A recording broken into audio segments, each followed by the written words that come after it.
what I want to talk about first is that Cypress is now an Infineon Technologies company, and I'll talk about that briefly. Then I will talk a little bit about other kits, and I know I sent, I think, Craig some other kits for evaluation, and but then we'll wind up focusing on this kit, which is the kit we're going to use in the workshop, the CY8C Proto 062-4343W. And then lab 1, we're going to create a Wi-Fi application. Don't worry, you won't have to write any C code or anything like that for this, because it's basically it's a demonstration program, and basically it looks at all the Wi-Fi nodes within range of the kit. So I will have different nodes, obviously, than you will, but everyone in that room should pretty much have the same nodes, whatever available at UMBC and in range. Then, so as we do that, I'll give you kind of a tour of the Modus Toolbox IDE, which IDE stands for Integrated Development Environment.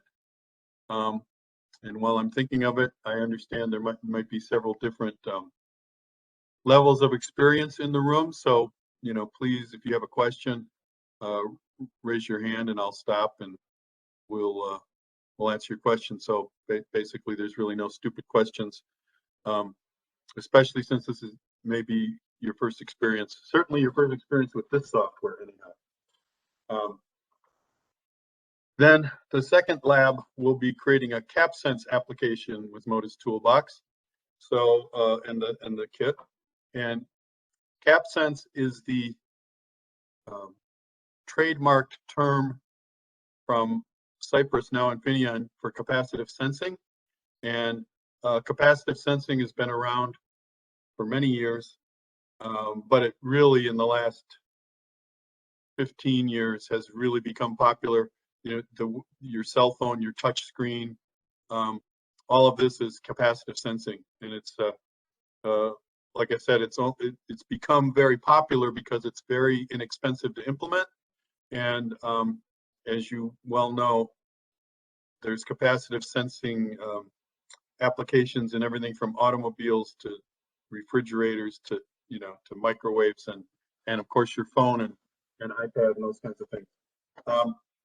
Then I got some information on internships and full-time employment at Infineon, just where to go and how to go about it. And actually, I may talk about that while we're doing one of the labs, because it takes some time for some of the things to download, especially since you mentioned you have a maybe a slower connection, and so do I too. I've been looking. I'm getting about half the speed I'm paying AT&T for. Let's put it that way. And then we have additional labs, and you still have those labs. They're on whatever server Xavier put those material on. So even if we don't get done with them during the workshop, you can still do them yourself. I'll talk about that when we get there.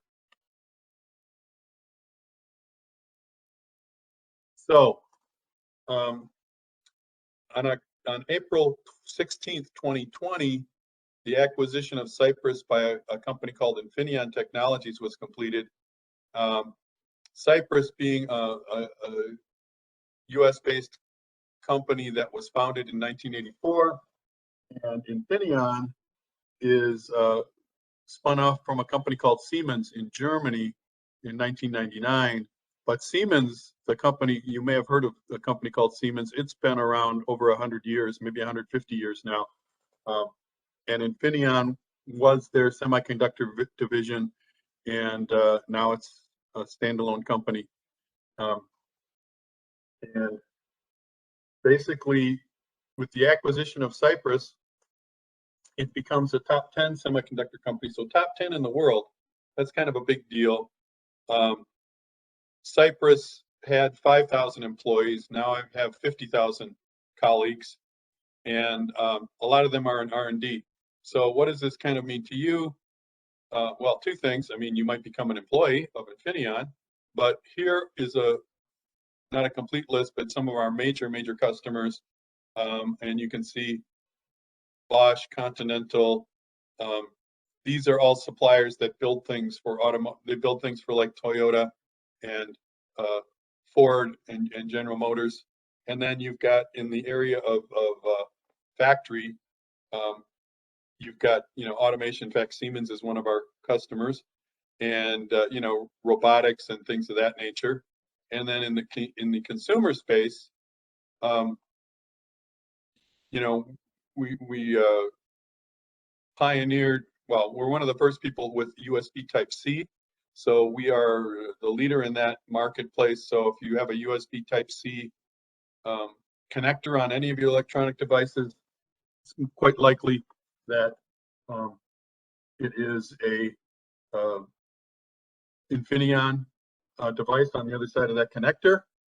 Also, if you have a credit card with a little chip in it, that's another big application for Infineon. So there's a good chance that that chip is an Infineon chip in your credit card, or maybe your I don't know if the student ID cards have chips in them yet. And then at the on the far right, the cloud, which also requires security. And I think you see some Raspberry Pi, Microsoft, Lenovo, HP, Nintendo, certainly names that you should recognize. And it's quite likely that you will go get a job at one of these companies, or an even a company that makes things for these companies. So that's why it's good to know about Infineon and Infineon products.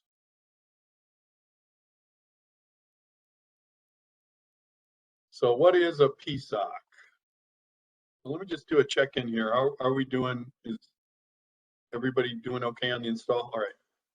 Okay, so PSoC stands for Programmable System on Chip. It's been around 20 years, I think 20 years to the year at least. The first big application for PSoC was the original Apple iPod, the click wheel. There was actually an actual PSoC in there, and that was the first big, multi-million chip application for PSoC. And since then, there's literally thousands of PSoC customers, billions of PSoC units shipped.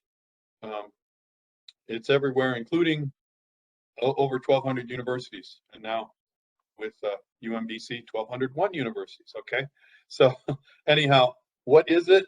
It's a programmable embedded system on chip. SoC stands for system on chip. So it's got configurable analog, which means it's got actual op amps, actual comparators, analog to digital converters, digital analog converters, but it's also got programmable digital functions. And when we say peripheral functions in this context, it means it's outside the microcontroller. So back in the day, you would have some op amp, you would have a microcontroller, and you'd have some op amp chips, and you'd have some, a digital chip, an FPGA or programmable array logic, and you'd have some memory chips, and they'd be outside the microcontroller. So they're called peripheral functions. However, with PSoC, all of these are brought into the single chip. So they're still called peripheral functions to the microcontroller, but there's no longer 4 or 5 chips on the board. There's only one chip, which is the PSoC. Now, this is an example that I want to show you, just to point out that no matter which PSoC family you're using, and there's 1, 3, 4, 5, and 6 now, and probably a 7 coming along at some point. But they all have certain things in common. So at a high level, at a 30,000 foot level, they've all got an MCU. So there's an MCU subsystem. In this case, this is not the chip we're using, by the way. I've got another slide coming up to show you that architecture. But anyhow, this is a PSoC 4 BLE, which BLE is Bluetooth Low Energy. So this has an MCU subsystem, which is an ARM Cortex M0 running at 48 megahertz. And it's got the BLESS, or the stack, the software firmware stack that runs the Bluetooth radio. It's got memory, both flash, which when you program the device, flash is non-volatile, and you turn the device off, turn it back on, the memory that's in flash is still there. SRAM is volatile, what I call working memory. So while you're running the chip, data will go in and out of SRAM, but when you turn the chip off and turn it back on, unless something from the flash says load this in SRAM, the SRAM is empty. So direct memory access and serial wire debug, which is a way to step through your C code and single step through it and basically, as it says, debug the code. So you've got an MCU subsystem, you've got an analog subsystem, as I mentioned, op amps, comparators, Capsense, analog to digital converters, and you got a digital subsystem, what we call universal digital blocks, timer counter PWM blocks. We're going to use a PWM in the second lab, actually, or maybe it's in the supplementary lab where we use the PWM. Serial communication blocks. So as this, communication such as UART, I2C, USB, and actually you don't use USB directly in this device. It's like UART to USB, which is a common protocol. And then because many embedded applications, the human user needs to see what's going on. And a lot of times that's an LCD, just to tell you, what program is running or something. And anyhow, so there's a dedicated driver for a segment LCD, at least in this particular chip. Then, so you got microcontrol unit subsystem or MCU subsystem, analog subsystem, digital subsystem, and then finally you've got the IO subsystem or the input-output subsystem. So this is where the routing, what's called the routing matrix is, and it basically, then you've got the general purpose IO. So these, many of them go to the physical pins on the device. Not all of them, depends on the package. A smaller package with fewer pins is not going to have all the GPIOs connected to external pins. But basically, this interconnect and routing is how all of this talks to each other. So, if you have an analog signal and it comes in through an analog to digital converter, okay, so now it's digital, then it's got to go through the routing matrix to maybe go to the microcontroller where they're going to operate on the data or something like that, and then back. Maybe the data is output on a pin, or maybe the data is output through the radio. Really depends on the program. But basically, the point is, in every PSoC, there's these four subsystems: MCU, analog, digital, and IO. Now, here are some other kits that we're not using today, but I just wanted to point out, the fact that they exist, and you can see they're pretty reasonably priced, so anybody can buy these kits at this price from, say, DigiKey or Mouser, or on Cypress.com, or other various distributors. So basically, this is a 4000S device, and radio, a BLE radio on the back of this, actually probably right under here. You can't see it. And then because you have two devices on here, you can't program them both at once. So this end goes into your PC for programming. This is, as I mentioned, is the PSoC 5LP, which is the programmer for this PSoC 4 chip. You've got a Capsense slider. We're going to use the one on the PSoC 6 kit later in the lab 2. You've got some buttons. And the thing is this switch, the one thing you need to be aware of is that this switch needs to be in the right position. If you want to program the PSoC 4000S or you want to program the ECBLE, you have to flip the switch. And the same thing is true here in a 4100S Plus. So it's got a switch, and here the ECBLE module is on the same side of the board as the PSoC 4100 Plus. And in this case, you've got a Cortex M0 Plus with 128 kilobytes of flash, 16 kilobits of SRAM, 9 analog blocks, 13 digital blocks, 54 general purpose IOs, and then you know, these are Capsense buttons, and this is another Capsense slider. And again, so you can program either of these kits using the same software we're going to use today, but we're not going to use these kits today. Here's another kit, which is our first BLE kit, which is an 042 device, a 4200 device. So this is basically PSoC for BLE, and this is a PROC, where R stands for the radio. So this device is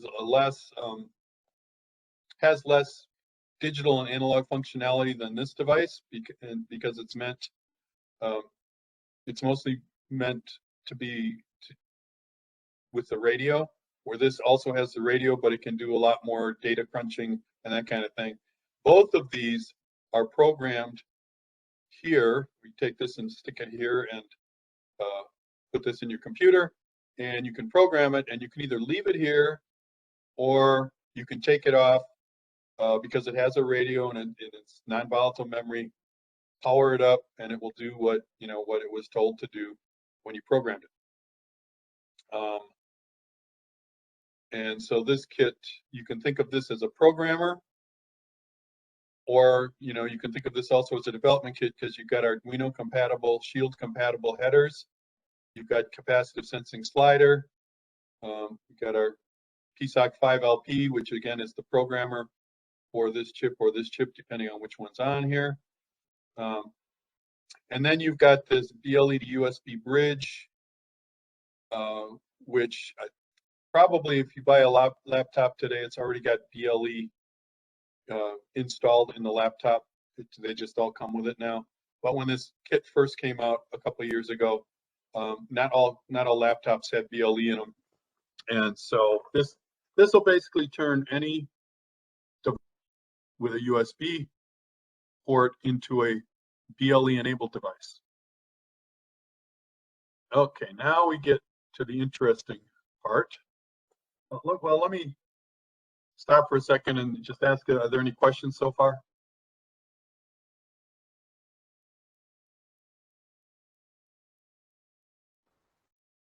Okay. And nope, all good. The install's going well? Yeah, it's all going good for everyone? Yeah, okay, cool, yeah. All right, we'll continue then. Okay, this is the chip we're using, PSoC 6, and it actually is a dual core. So the ones I showed you only have one microcontroller. PSoC 6 has two microcontrollers, Cortex M0 Plus and a Cortex M4. And we're going to be pretty much using the Cortex M0 Plus, but basically this Cortex M4 will run at 150 megahertz. This runs at 100 megahertz. So based on that, this uses more power. And so you use this for the heavy lifting, and you use this for everything else, running the radio, for example, and maintenance activities in terms of checking with the timer and so on, Capsense. So basically, the reason you have a dual core here is that with many embedded applications, you need a lot of horsepower, but only for a very short period of time. And so you've got it here with the Cortex M4, but most of the time you're going to use Cortex M0 Plus, and that's to save power. But basically what this is used for is, we've got motor control,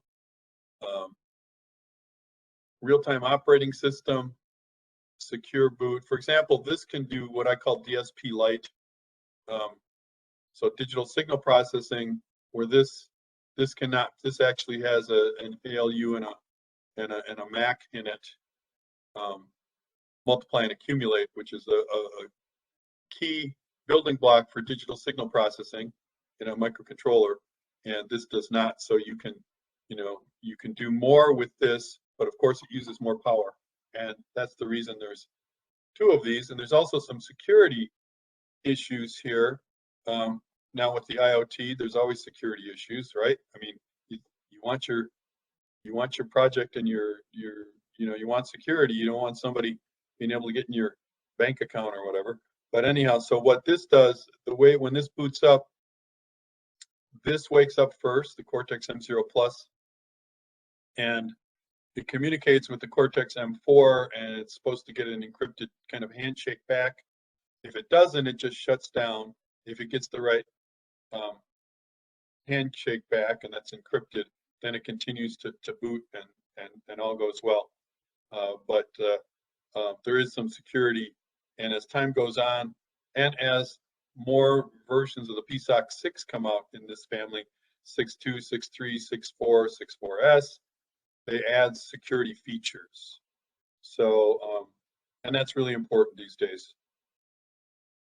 And here's another kit, very not similar to the one we have, but in the same family, which is the Proto 063 BLE. So this does not have Wi-Fi, it just has Bluetooth Low Energy, and it's all inside this little module. I don't know if you can actually see it, but it's actually soldered onto to this larger board. And if you look at your kit, you can see the module. Well, I'll show you on the next slide, but you can see you have a similar module that's soldered onto the kit. So what is this? So here's the antenna, you've got a shield. Underneath this is the PSoC and the BLE radio. So you've got the analog and digital blocks, and ADC, analog to digital conversion, comparators, and so on that we just talked about. And also you've got the royalty-free BLE stack. So this is kind of a big deal in that Infineon has licensed the BLE stack, so the user doesn't have to pay for it. Some other companies haven't licensed it, and if you were going to use it commercially, you'd have to pay a licensing fee, but you don't have to do that with our chips. Okay, so this finally is the actual kit we're going to use. And as I mentioned, if you look at your kit, you will see that this module is actually soldered onto this larger kit. And this is designed, you can break all of these off without damaging the main part of the kit here. You may or may not want to, depending on what your project is. But let's start up here. So we've got the programmer debugger. It's called the Kit Prog 3, and it actually is a PSoC 5 LP, as I mentioned. And these kits are usually $30, but you get them for free today. And then we've got a micro SD card interface, so you can do some data logging, for example, either in the memory or in the SD card. Then we've got on this section, there's a digital microphone, PDM microphone, and a thermistor. So you can do some things with that. With the microphone, you'd have to add obviously some things like a decoder or whatever, and an amplifier, obviously, to use the microphone and hear something. But you could also create an MP3 file and just send it to the SD card, for example, and then pull it out and put it in a player, and then you wouldn't need to have the other stuff added to this kit specifically. Full speed USB, again, as I mentioned, that's coming from this PSoC 6.2 chip. This, as I mentioned, is the PSoC 5 LP, and this USB, today, we're only going to use this USB port here because it will not only power the kit, but it also programs this chip. If you try to use this port, it will power the kit, but you will not be able to program that chip. It will give you an error. And then this silver chip here is the actual 4343W, and it's got a dual Wi-Fi, Bluetooth radio, dual radios, basically two radios, Wi-Fi radio and Bluetooth radio in this package. Then you've got the Capsense buttons and slider, which we're going to use in the second lab. And I think I pretty much said all of this. If you wanted to just buy this module, for example, and not this kit, this is what it's called. It comes from Murata, which is a partner of ours, and it's a company that specializes in making these modules. So you can buy the kit from us or from DigiKey or Mauser or whoever, but this module you would go to buy from a company called Murata or DigiKey or Mauser, because they sell that as well. And if you're interested in more details on specifically the chip, the PSoC 6.2 that's on this kit, here's a link to the data sheet. Again, you have this document somewhere. And let me, since I'm going to start talking about Modus Toolbox now, let me just do a check-in, see if there's any questions or any issues with the installation. Everything's good? Yep, everything's good. Okay, so I'll continue. All right, so what is Modus Toolbox? Well, it's called a toolbox for a reason, because there's a lot of different things you can connect to it. You know, if you have a toolbox in your garage, or a mechanic will have, you know, one of those red toolboxes, and there's a drawer for wrenches and a drawer for screwdrivers, and so on and so forth. So Modus Toolbox is in the same way. It has a lot of different things you can use, so that as a designer, you can use what you want to, what you're familiar with. Today, we're just going to use the kind of the vanilla Modus Toolbox. But as you get on in your careers, maybe the company you work for says, this is what we're going to use. And so then you have to use that, but you will be able to connect it into Modus Toolbox. So, what are the solutions and in today's world, embedded design, which covers a lot of ground.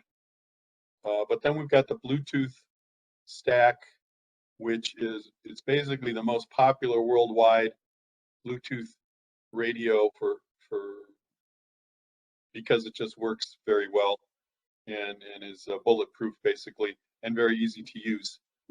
And the kind of Bluetooth, you know, audio beacons, trackers, smartwatches, medical devices, home automation. So probably you have devices that are in some of these categories. And then Amazon Web Services. So this is qualified. The PSoC devices, not just this one, but all PSoC devices are qualified in the free RTOS. At least all the PSoC devices that are in Modus Toolbox. And you may not be aware, but free RTOS was acquired by Amazon a couple of years ago. And basically, RTOS stands for Real-Time Operating System. So it makes it really easy to deal with Amazon Web Services, because the part of the qualification is putting some little hooks in there to make it easy to use. Then ARM Pelion, which is a security IoT device management that comes from ARM. And ARM also has something called Mbed. And we are also qualified for the Mbed ecosystem. So basically, and then finally, there's something called any cloud, which works, as its name implies, works with any cloud-based, system, whether it's Amazon, AliOS, which I think is the China, the China cloud, Azure, which is Microsoft, and there's other cloud-based industry standard. I think MathWorks has something called Thingy. Anyhow, it works with the standard free RTOS kernel, and actually we're going to use this in our first lab. So again, what's inside of the Modus Toolbox? Well, we're going to use the project creator. We're going to use the code examples. We're going to use these libraries, but it will be transparent since we're using a code example. We won't have to do anything. It'll just automatically be inserted. And the device libraries and the board support package. And then over here where it talks about integrated development environments and compiler tool chains, this is where you can plug in many different tools that you want. If you had a favorite tool, there's a company called IAR, and there's another company called Kyle, which ARM owns. And actually, these are all integrated design environments. There's Modus Toolbox, which is an IDE. But if you don't want to use Modus Toolbox the way it is, you can use your own that you want to. And so we've got these documented code examples, and we're going to go through that. And let's see where we are now, because I want to start the first lab. So has everybody got Modus Toolbox installed at this point? How about, does anybody not have Modus Toolbox installed? Okay. So what we're going to do is we're going to move to the first lab, and what I'm going to do is get out of this PowerPoint and actually do the first lab live with you. So what I'm going to do is I'm going to go on my system. I'm going to open Modus Toolbox 2.4.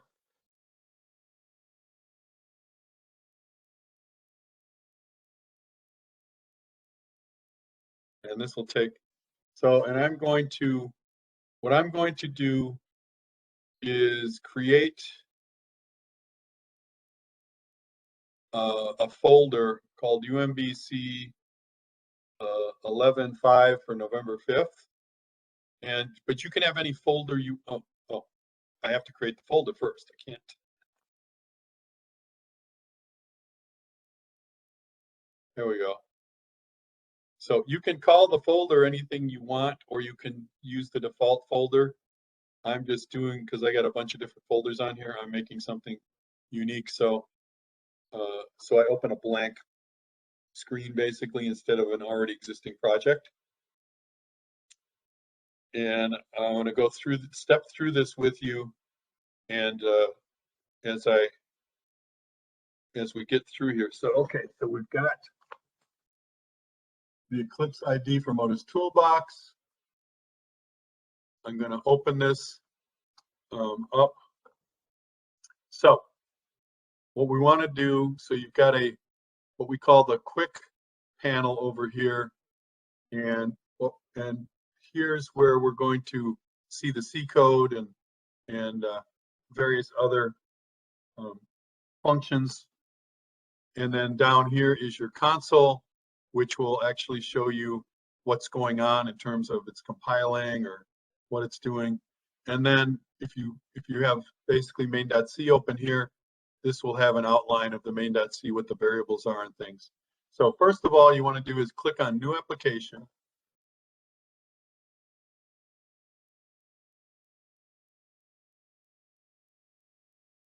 It may say not responding if you have a slow internet connection, but it's actually working. It's just Windows likes to give you that not responding message if things are running slow. Okay, so what do we have here? We've got a bunch of board support packages. That's what BSP is. So the thing about a BSP is, okay, for this kit, the proto, click on here, and we want to make sure we have the right kit. Okay, because you can see there's a few that end in 4343W, but if you click on the wrong kit, things won't work. I mean, when you try to program the kit, it'll say, you got the wrong kit here. So make sure you have the right kit selected. CY8C Proto 062-4343W. And what you're going to do is click on Next, and we're going to select a Wi-Fi application. So you're going to click on Wi-Fi, and we're going to use any cloud Wi-Fi scan. Hopefully I'm not going too fast for you. Plus, this is also documented in the PDF file you have. So you want to do Wi-Fi scan, and we want to create. Now this is going to take some time, because what happens is you can see it's going out to GitHub, and it gets all the libraries from GitHub. So the bad part about it is if you have a slow internet connection, it's going to take some time. But the good thing is, once you've created the application, you don't have to go back to GitHub. So things happen much faster. But the other good thing is when you're creating a new application, so Infineon only has to update the board support package in one place on GitHub. So every time, they may have updated it this morning, I don't know. But all I do know is that I'm getting the very latest board support package that Infineon has provided, because it's much easier to put it in one place, as I said, on GitHub, than to have the user have to go to Infineon.com and download it or something like that. So as long as we're talking about board support packages, what is a board support package? Well, for this particular kit, the board support package knows what PSoC chip is on it, what Wi-Fi or BLE, if any, is on it. In this case, we've got the dual chip solution. It knows where all the pins are. So in other words, instead of having to look closely at the kit, you can see there's a legend. If you look at the LED, for example, it says LED for user 13.7, which means port 13, bit 7.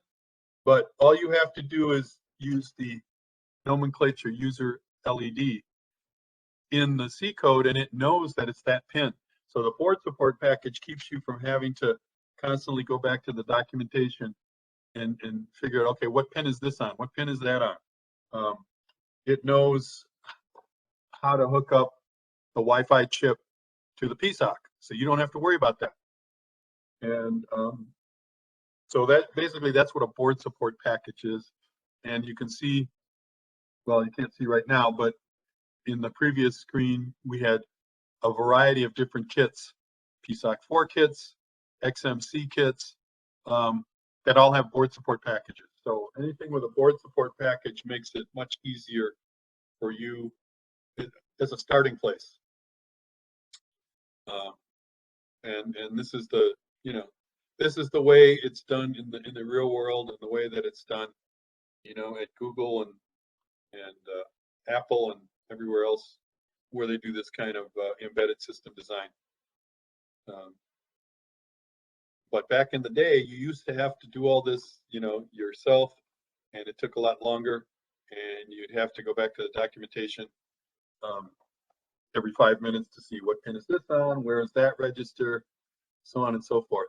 Now this, again, is going to take some time. So while this is happening, first of all, is everybody at this stage?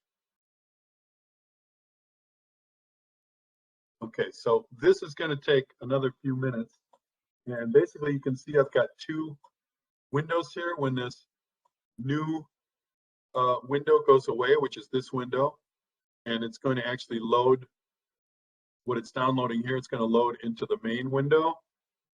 That's when I'll know that this is done.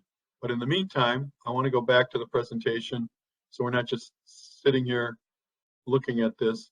And I'm going to skip down, so you don't have to go with me, but I just want to talk a little bit about opportunities for students at Infineon. Again, this is in the presentation at the end, so you have this information. So basically, we are always looking for talented students, be they interns or new college graduates. And for a standard intern, you have to be enrolled in an accredited degree program. See, it says related because not all interns are going to be electrical engineers or computer science majors. Some engineers may be business majors or finance majors.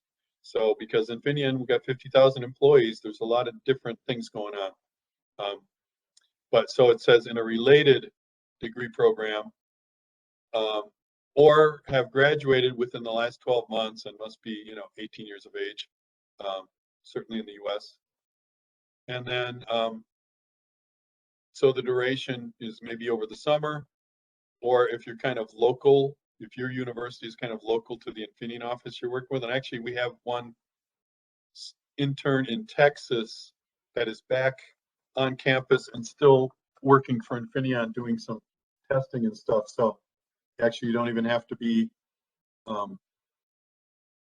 at a location. And new graduates can work until 1 year. You can stay an intern until 1 year after your graduation date, and then at that event, you may get hired full time. That's the benefit of an internship. It's kind of a low risk, long-term interview, both for the student to see if they like the company, as well as for the company to see if they like the student. So, because there's no long-term relationship implied with an internship, but there can be after the internship is done. Would convert a certain number of people to full-time employment. And here is where you go. Now, let me just mention that this because it's a Wi-Fi application, you can imagine there's a lot of different libraries and stuff. The next lab we do should go quicker, but that's why I'm doing this now instead of just staring at the screen waiting for it to complete. And again, your mileage will vary depending on the speed of your internet connection. And mine right now is, it's fairly slow. I'm putting for a megabit per second, but I hardly ever get that. So anyhow, so we'll see where this is. It's getting there because this is PDL is one of the last things it does before it's complete, as I know from previous workshops. So here's the link. We have internships, both local and international. So for example, if you are from another country other than the US, say like India or China or something like that, you're going to go home for the summer anyhow, you might be able to get an internship, local to where you are. So it's local and international. Of course, if you are a citizen of India, for example, you don't need a visa or anything like that to do an internship in India. So, last time I checked, which wasn't all that recently, but a couple months ago, there were 286, entry-level positions for new college grads and interns. So if that's something that interests you for next summer or whatever, I invite you to check out this link, and then also you can follow us on the various social media sites: Facebook, Twitter, LinkedIn, Zing, and YouTube. And there's different levels of YouTube, one that are purely technical, showing you how to do something, and others that are talking about things that Infineon is doing with respect to climate change and things of that nature, because we have a big push in that area too. That one of the things that we're doing with the low power and so on is trying to save the environment and that kind of thing. So and this is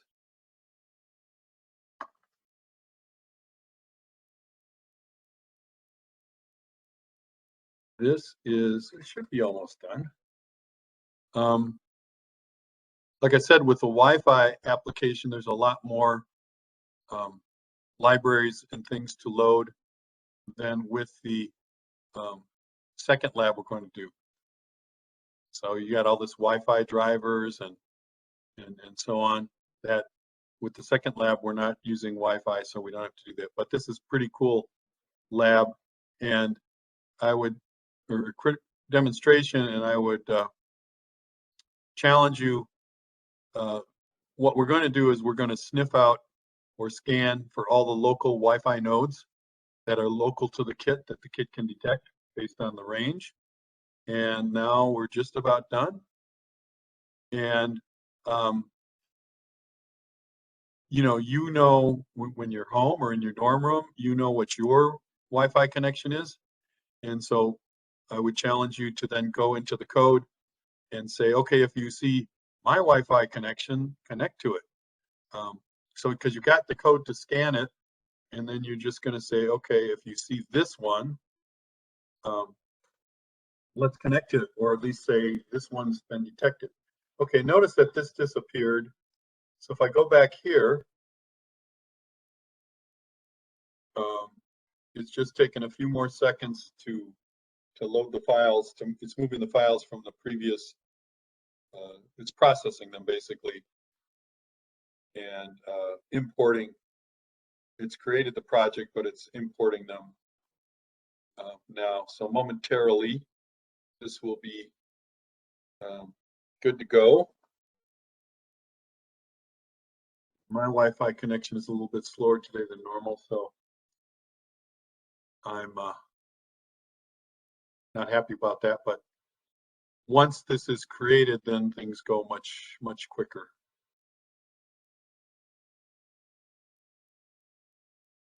And also, I mean, being on WebEx might have something to do with my bandwidth also slowing it down a little bit. But nevertheless, we're almost there.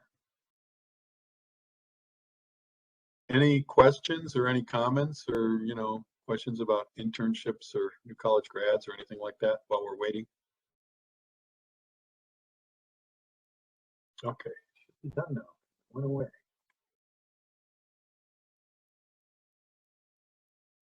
There we go. Now it's importing. So is everybody at this point, or are some of you having even slower bandwidth than me? I feel like, well, are most people here? Okay, yeah, most of us have downloaded the libraries and pulled the stuff from GitHub, so I think we should be all good to go. Okay, so Okay, we also have two questions for you. The first one is, what do interns usually do at Infineon, and where are they located? well, that's And what else would they be working on as well? I mean, I can answer the first part of the question. Where are they located? I mean, Infineon is all over the world. So, and in the U.S., the headquarters is El Segundo, and San Jose is another big. I can talk about the U.S.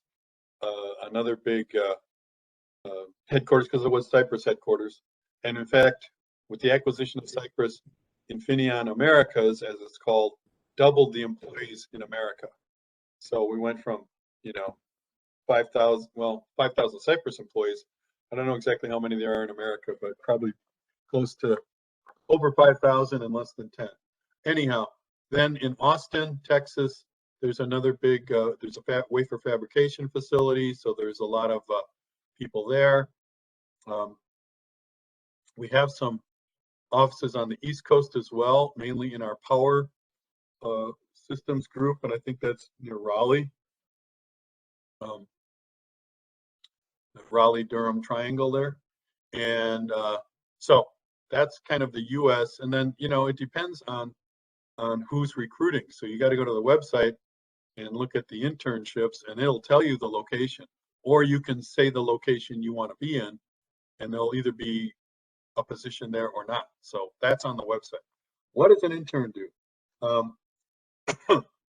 Well, we expect interns to be useful, so you're not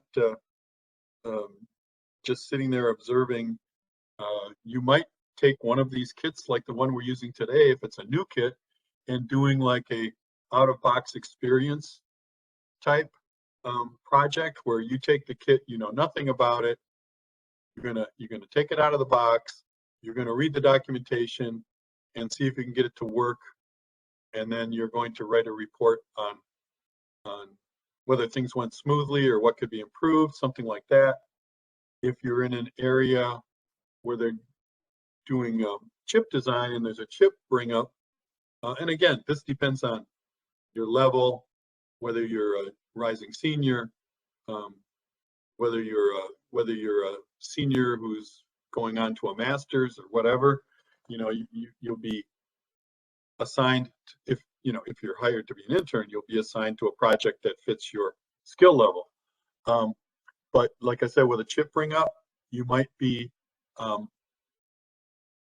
checking the datasheet specs. So in other words, is the current what it's supposed to be?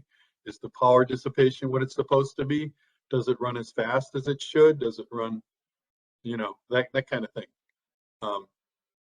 So it's called characterization in general, to make sure that we're meeting the datasheet specs. And I've been in both situations where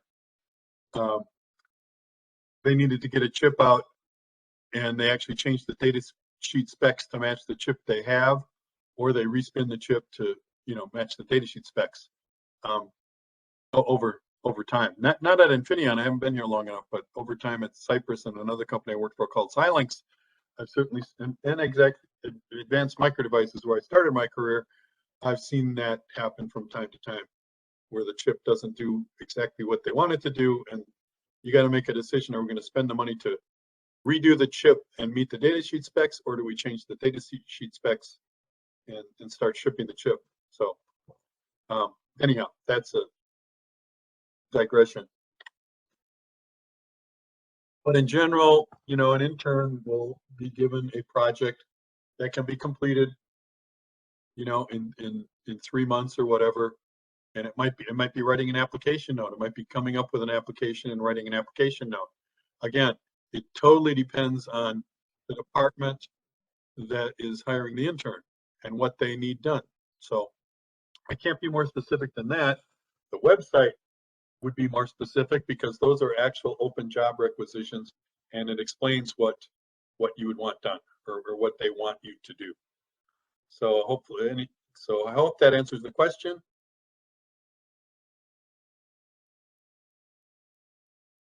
And are there any other questions before we move on?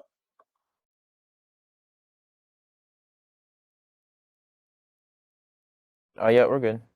Okay, so the next thing you need to do is click on where it says any cloud Wi-Fi scan, and you will see that you'll get populated with launches here. And actually, if you click on the little arrow, you'll see all these files that were imported and processed. So you got main.c, which I'm going to open up just to show you that. I want to show you one thing that is not in the presentation. Where's main.c? Didn't it open? There we go. Okay. So let's say, now this is a demonstration, so I fully expect this to work. let's do this first. Let's start compiling. Okay, so if you plug your kit into your computer, so remember which USB port you got to use, the one by the PSoC 5LP, and plug it into your USB port in your computer. And then let's go down here. Let's get the programming running, and then I'll talk about the C file while that's running. So you can see there's Wi-Fi scan debug with JLink, with KitProg3, and the same thing with program. You want program, any cloud Wi-Fi scan program KitProg3, because if you use a debug, it's going to get to the first line of C code and then stop. So basically what you want to do is plug your kit in, and what this will do is it will compile the files and then automatically go to program the kit. So if you just said build this application, it will do everything except program the kit. So we might as well do the whole thing in one shot, since I'm pretty sure there's no errors in our demonstration kit. So while I'm doing that, let me talk about the main.c. So what's wrong with this file? Something that I see, and basically you can see some question marks up here. That's because we haven't built the file yet. As this proceeds, these will go away. But what if we had an error and it said the error is on line 30? We want to have to count up to line 30 or line 300 for that matter. There's no line numbers in this file, so I don't know why they decided the default is to not put line numbers in there. I don't suspect anything. I will just show you how to put line numbers in there, okay?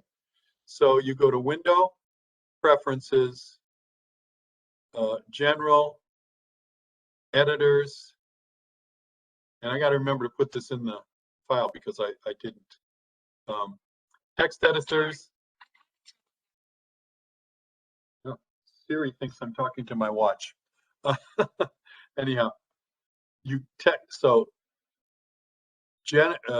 Windows, Preferences, General, Editors, Text Edit, and Show Line Numbers. Apply and close. Voila, you have line numbers. And so now if you have to do debugging or troubleshooting, you know which line you need to look at. And down here, if there's any errors here under problems, it will tell you, it's expecting a semicolon in line 36 or something. So while we're doing this, see, this is what I mentioned by the board support package. So in other words, it says, look in the board support package for something called user_LED. Now, that is actually on pin 13.7, but you don't need to know that. You only need to know the user LED, because the board support package knows where that is. For the user button, you don't need to know actually what pin that's on specifically, because the board support package knows that. And so that makes things a lot easier or quicker. You don't have to go back and forth with the documentation, squinting at the kit, even though the legend is on the kit, to make sure you get the right pins. And as this gets done, I'm going to actually show you where you can see the pins and stuff, because these various configurators will show you that. Because after we're done with this, I'll briefly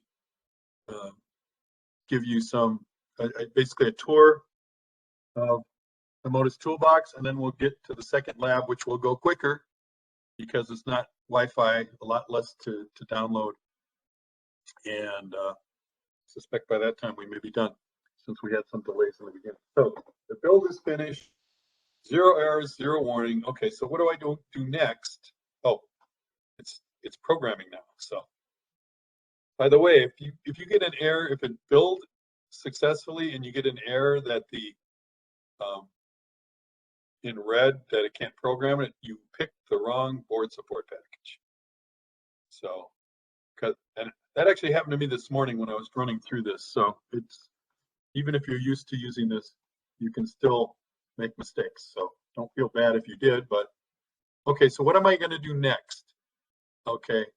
By the way, there is, you know, this means there's an updated version of the firmware for the kit prog. There's a firmware loader tool. I'm not going to get into it. It will tell you where it is. And if you just get to this directory and type in the command shell, if you get to this directory and just type fw-loader, it will come up with all the possible commands you can use. And one of them is update kit prog. But I'm not going to get into that because that would take too much time. What I am going to get into is this. I'm going to look at my device manager to find out what COM port is this kit on, because sometimes it changes depending on which USB port you're in. So this is just a little message. So you want to open device manager and look at ports and comms.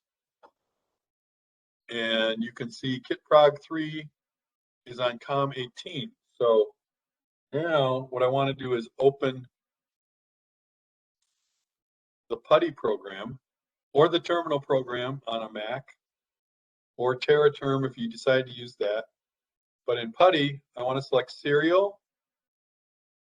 I know I'm on COM 18. I just looked that up.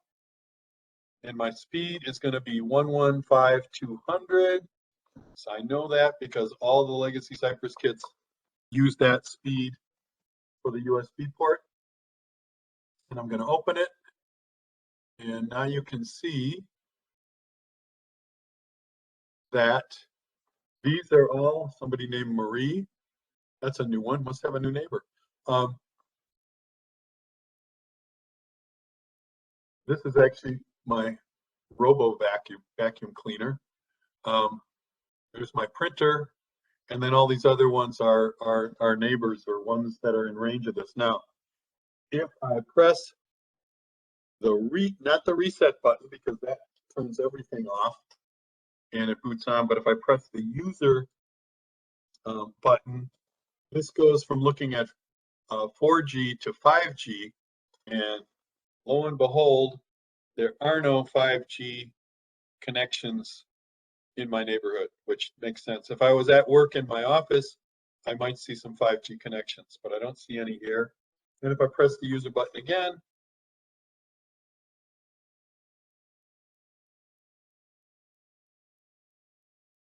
then I start to see the 2G the 2 gigahertz connections. Or it's actually scanning now in both 2 and 5, but there's only 2, which I know because so this is scanning without any filter, and so I get everything I need here, or I can see what's going on here. So let me stop here. And is everybody at this point, or do we need some more time, or are there questions or issues getting to this point? You're obviously going to have different SSIDs than I do.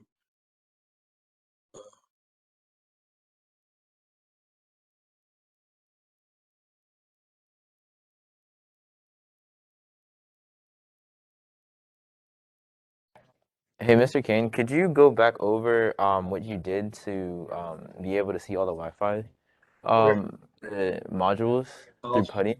I'll shut this because I'll go all the way back. So first thing I did was I looked in Device Manager to find out what COM port the kit's connected to. Okay, because if you don't know that, nothing's gonna. I mean, you're not going to see anything because. Okay, so then I've got this program called PuTTY, and there's other ones called TerraTerm.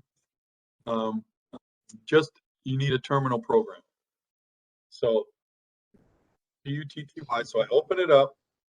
Okay, now I am on a serial connection. So I click on serial. And I know I'm on COM18. This should all be in the presentation, by the way, also, in terms of screenshots. And I know the speed is 115/200 because that's the speed that we use at Infineon. And then I just click on open. And there we go.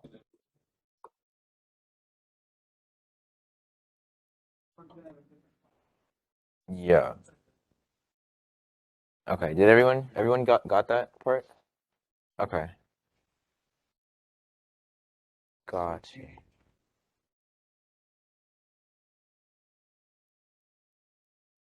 That's pretty cool. Yeah, it's pretty slick. Yeah, no. Perfectly in line with 311. I know. I definitely think that we should. Efficient. Yeah. Hold on a second.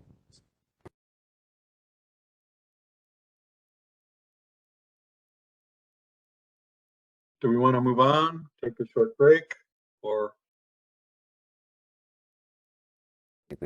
Yeah. We should. Is everyone good to move on? Yep. Okay. Yeah. Yeah. We're all good. Okay, so I'm going to shut this down. And I'm going to, well, I don't need this anymore either. So let me talk a little bit before we get to lab 2, let me talk a little bit about what's going on here. So I talked about the board support package and the fact that you don't need to know the actual pins, you just need to know the name, you know, user button, user LED, and so on.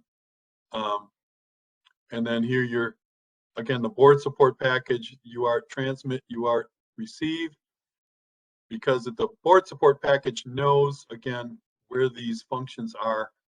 You don't have to worry about it. And then retarget IO baud rate. So this is where it changes, it specifies 115/200. And then this is where it's writing to the screen. And so basically this is, you know, calling scan task C. But let me show you a few other things. We don't need to go into the details of these files. You can do that on your own, but let me show you some more about the software. So this is called a quick panel. This is the Explorer window. This is where all our files are. And they get loaded up. And if you do a project from scratch, you can have the board support package, but an empty project, these files will show up as you compile. But what we've got here, so we got these launches. So basically this is how, you know, this is probably the one you'll use, which is program kitprog3, whatever your name of your project is. And then here's the tools. So you got a library manager, Bluetooth configurator. We're not using Bluetooth, so there's nothing there. Capsense, we'll look on the next lab because we're using Capsense for the next lab. And but device configurator. So if we look at device configurator,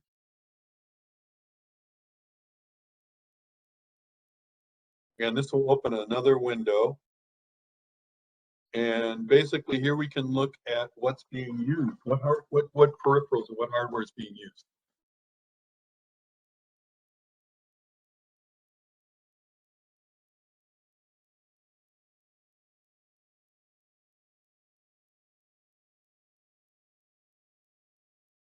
Whoop, can I move this down?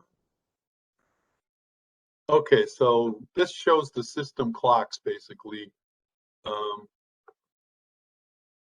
Interesting if you're having a problem, but pretty much it's transparent to you for the most part, because based on the project you're doing, the software can pretty much pick which clocks to use. So unless you have a specific need for a specific speed and stuff,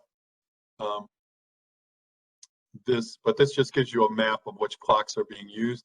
So if I click on peripherals, let's start with analog. So we're not really using any analog. Communication.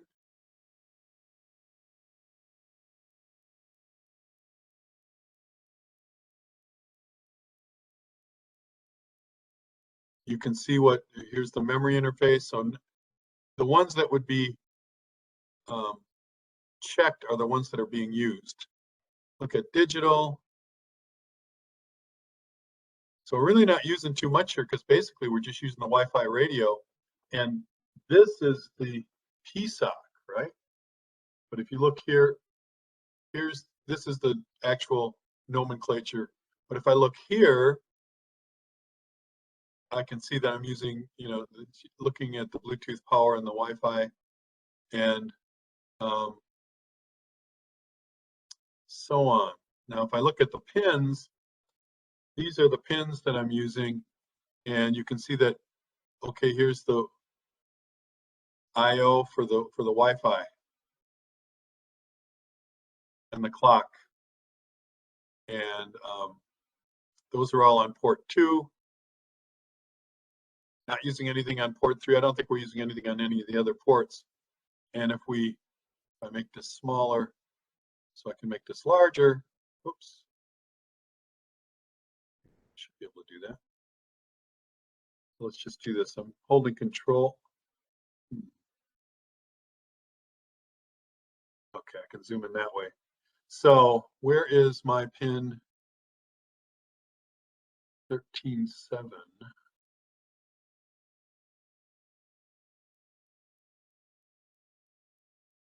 It's right there.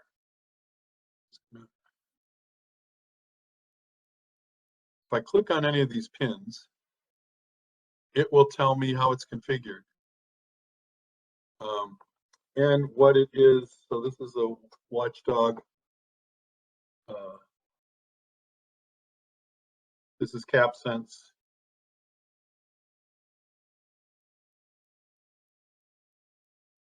These are Capsense.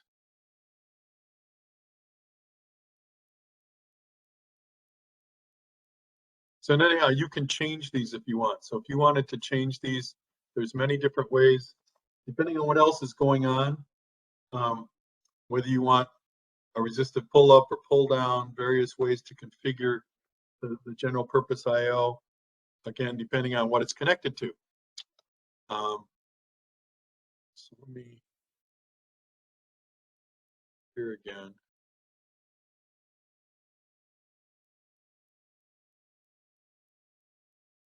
So the green ones are assigned.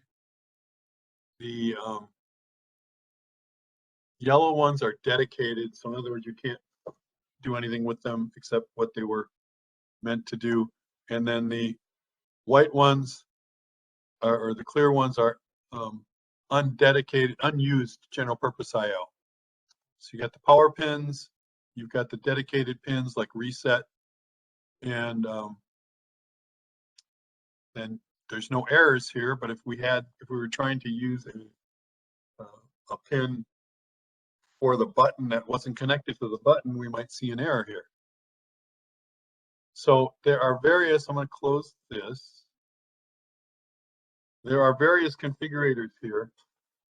You can see there's USB, there's Bluetooth, Capsense, and we're going to look at Capsense and see that next. So let's not spend more time here. Let's go to lab 2. And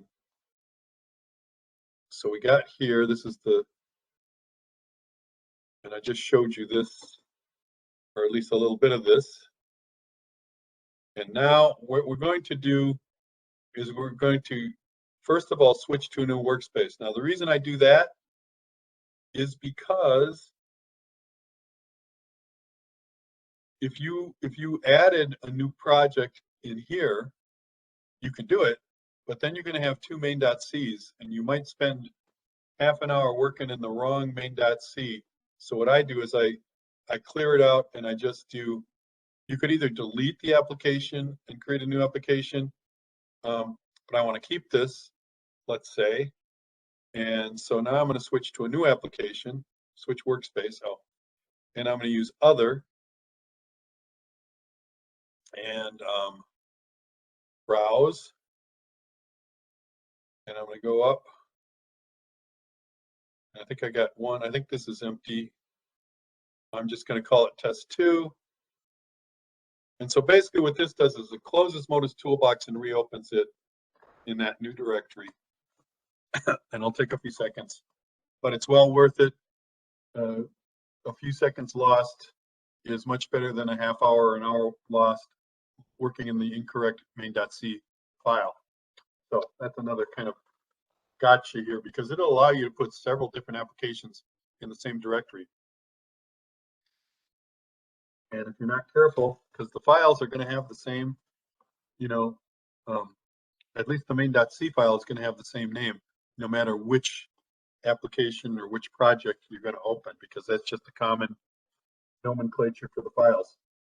So you can see I've got a blank screen here. So now I'm going to do new application.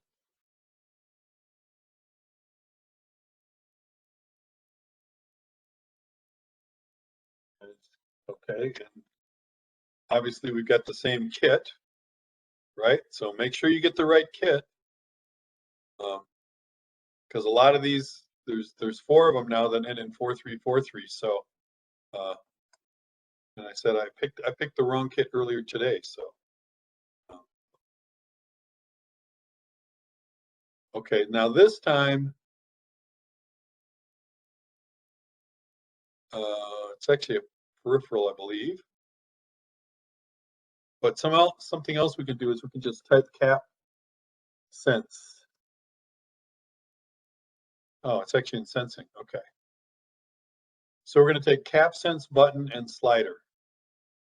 So as we get more and more applications, it's going to take too much time to go search it through the directory. If you know what you want, you could just type it in the window and it'll open ones with that word in it for that application.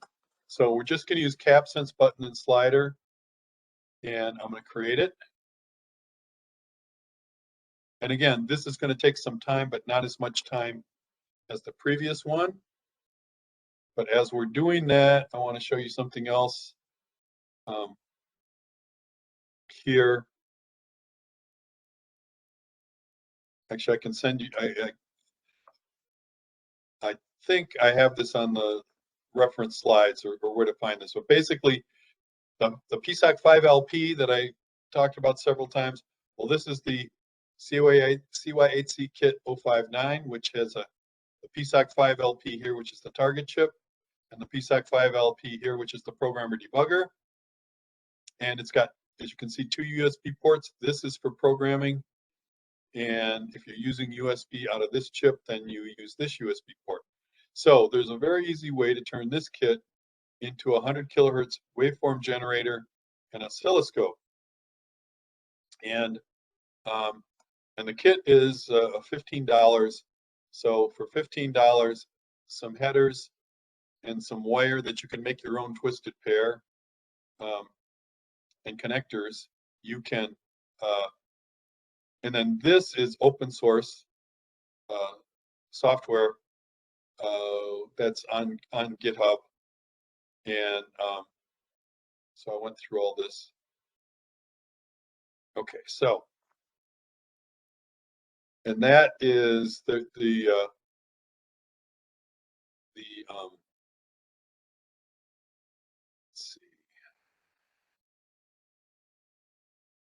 the references here. Here's the references. So there's a page 33 of your PDF file. This is where you would find this on GitHub and all the instructions and all that stuff. So if there's any interest, I know I think I sent you guys 2 of these kits for evaluation while we were talking about this workshop. So you actually do have a couple kits there, so you could do this. But let's go back to our regularly programmed. So I'm down to here. Let's see what's going on here. Yeah, so this is quicker because at this point it doesn't have a whole lot more to download. At this point on the other application, the other lab, we had to download a bunch of Wi-Fi libraries and things. So we don't have to do that this time. So this will be quicker.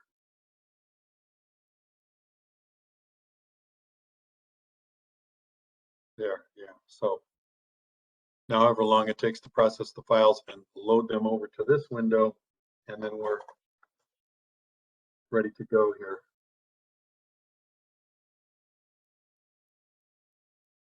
So that was a lot quicker than the previous example.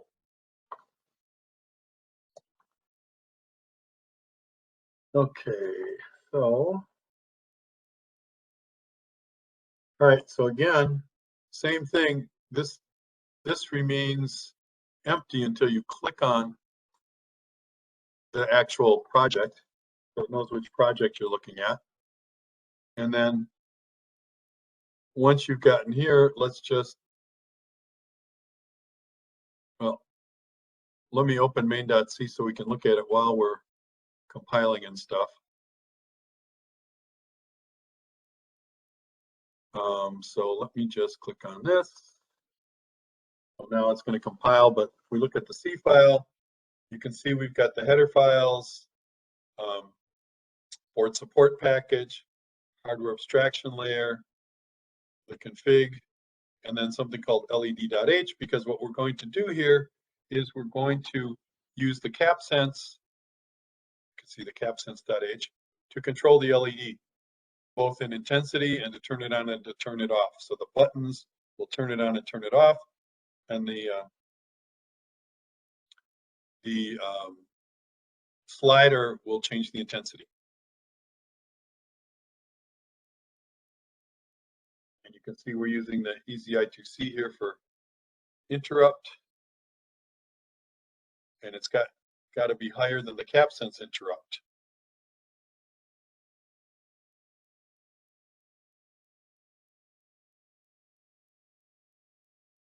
So I'm not going to go through this line by line. But again, the other thing too, remember, if there was an error, you want to know what line number it's on. You need to show line numbers.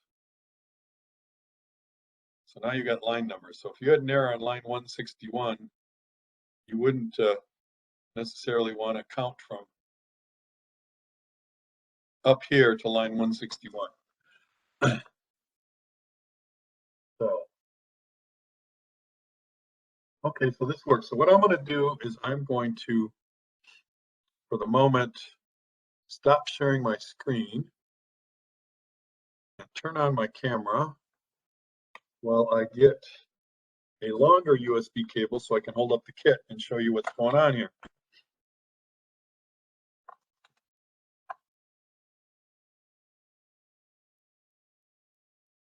So,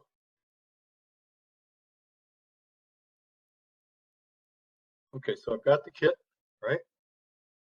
Now I've got two buttons. That button turns it off.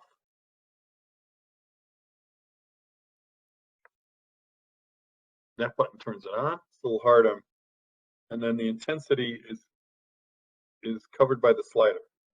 So that's what's going on here. And again, it's a simple Capsense application. And you could also use in the EZI2C UART, you could send this, to Amazon Web Services, the state of the LED, for example, or you could, you can do various things with this. But again, this is just to get you familiar with the software, show you that there are a bunch of examples in there that can start a project for you, and then you can add on to it. So then the question here is, are there any questions? And is everybody able to do this?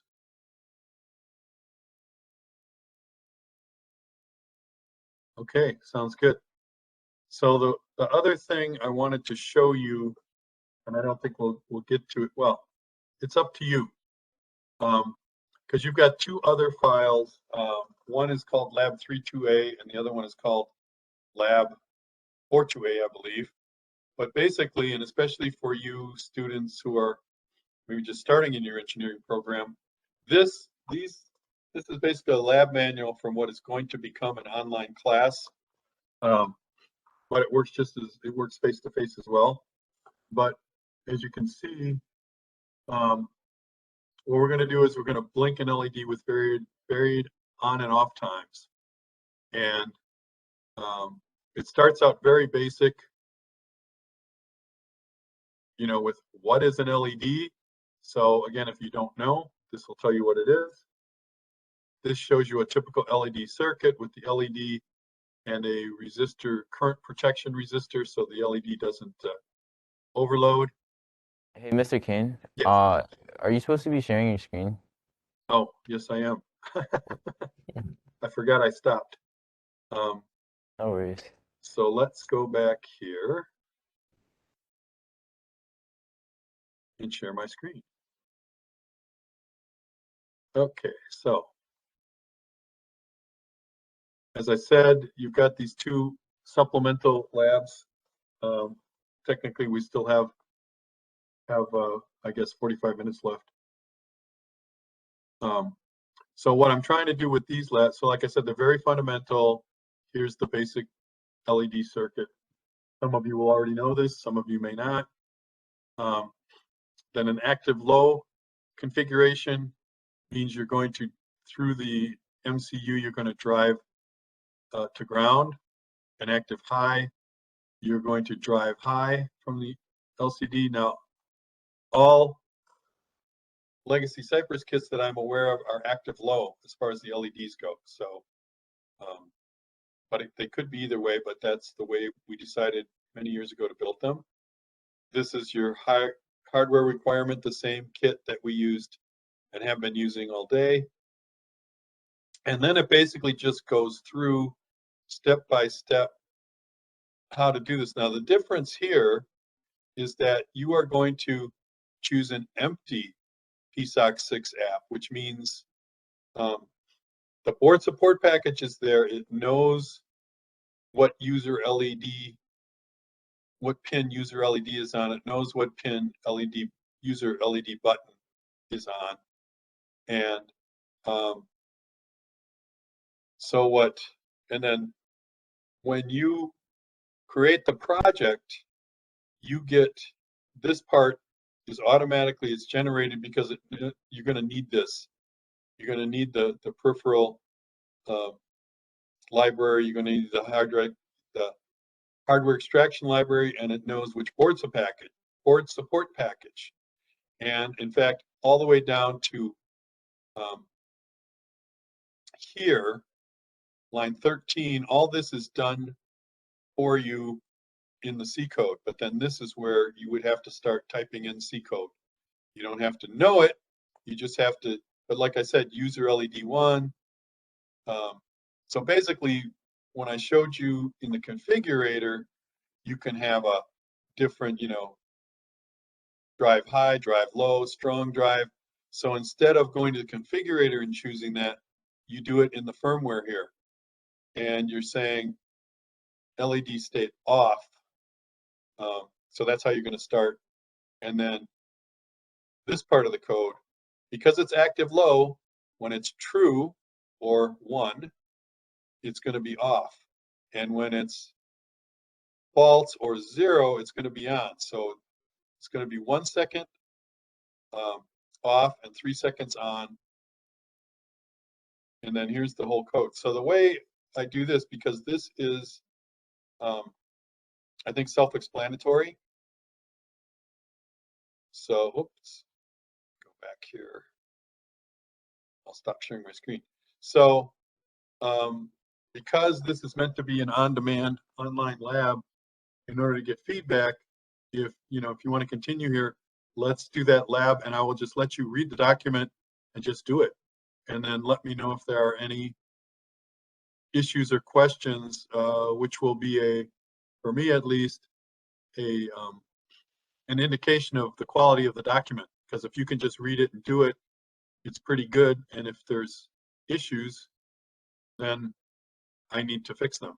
So, like I said, we've got now 40 minutes left. So do you all have access to that document, or do you want to move on, or do you want to call it a day? You let me know. Yeah, we were gonna work up until I guess we can work independently until 6:30, because that's usually when we wrap it up. But I Okay. guess, yeah, I guess you could just, I guess, stay on until 6:30 if we have any like questions or anything like that, or if anyone has any like Modulus Toolbox specific questions. Yeah, and then also if you want to get a certificate,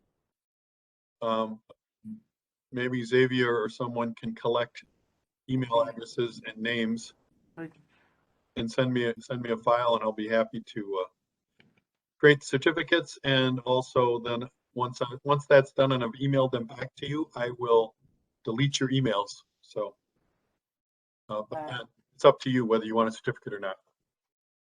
Okay. .org, UMBC IEEE. Is it lab 3.2 or 4.2? Either one. Yeah, you can do either one. But I mean, one is kind of what they call a breathing LED.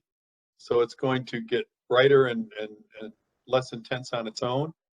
And the other one just blinks it on and off. So that would be up to you, because at this point,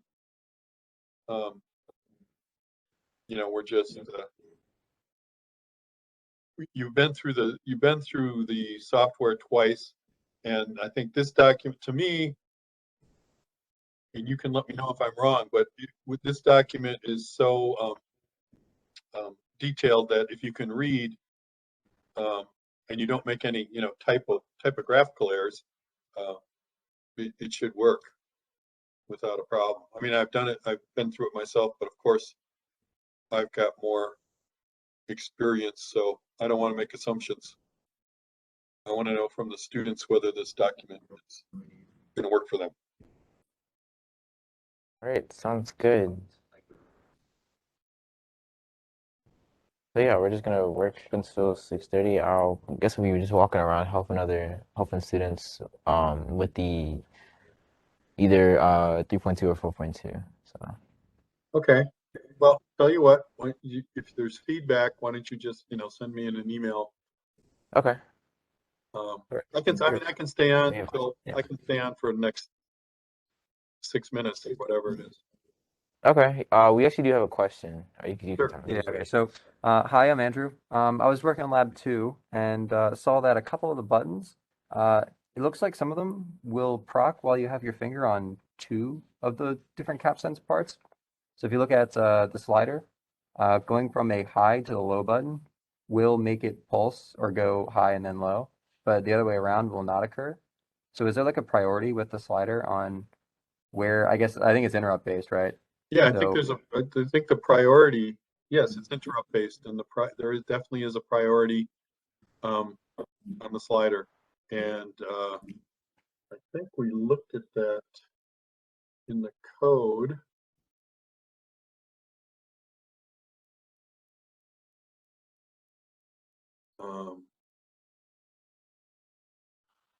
See right here, so the Capsense interrupt is a lower priority than the EZ2IC interrupt.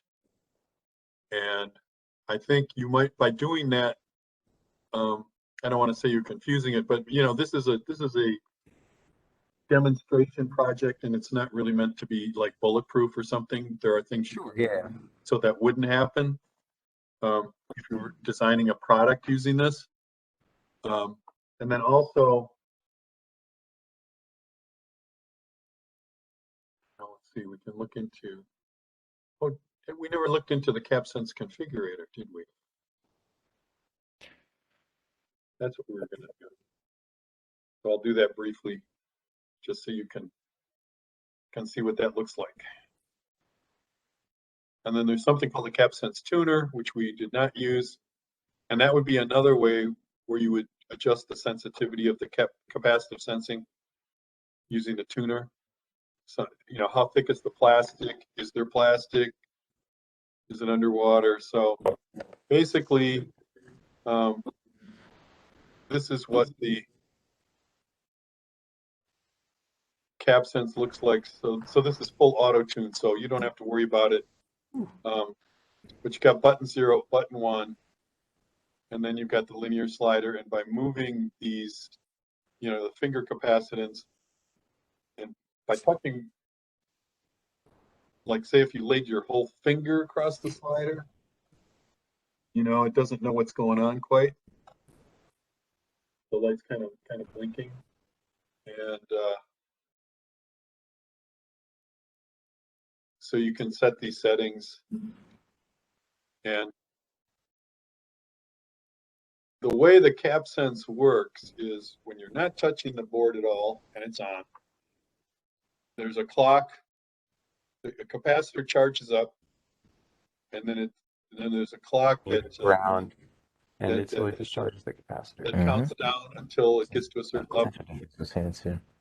When you put your finger on it, that changes the number of clock ticks to count. It needs to count down. And so then it says, okay, something's touching me. And in this case, turn the LED on or turn the LED off. It doesn't have to be a finger. I mean, it's just capacitive.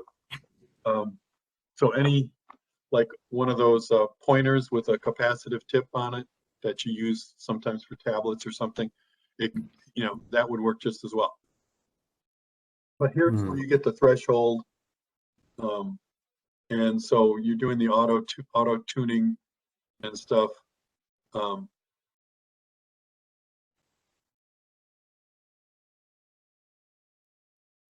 And choosing the dedicated pins. And these are dedicated pins again because these are on the kit.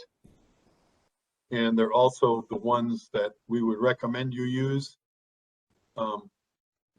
if you were building your own kit, because you can theoretically you can use any pin, but practically you want to use the pins we recommend because, for example, specifically with an op amp, if you don't use the pin that the software recommends, then it may not act like an op amp. You may add impedance or something like that, and you may not get the output that you're expecting. So it's kind of like theoretically any peripheral can connect to any pin, and that's and it's true, but practically it's not want to do that. Okay, perfect. Thank you. Okay. Well, I want to thank you guys for your dedication on a Friday, like I said, and hope this was useful, and I hope that you can use this in some projects coming forward. And let me just say, PSoC rocks. So do you. Thank you. So I know finals are coming up in a couple weeks, so good luck. Oh, thank you. Yeah, you can hear you. You can hear you.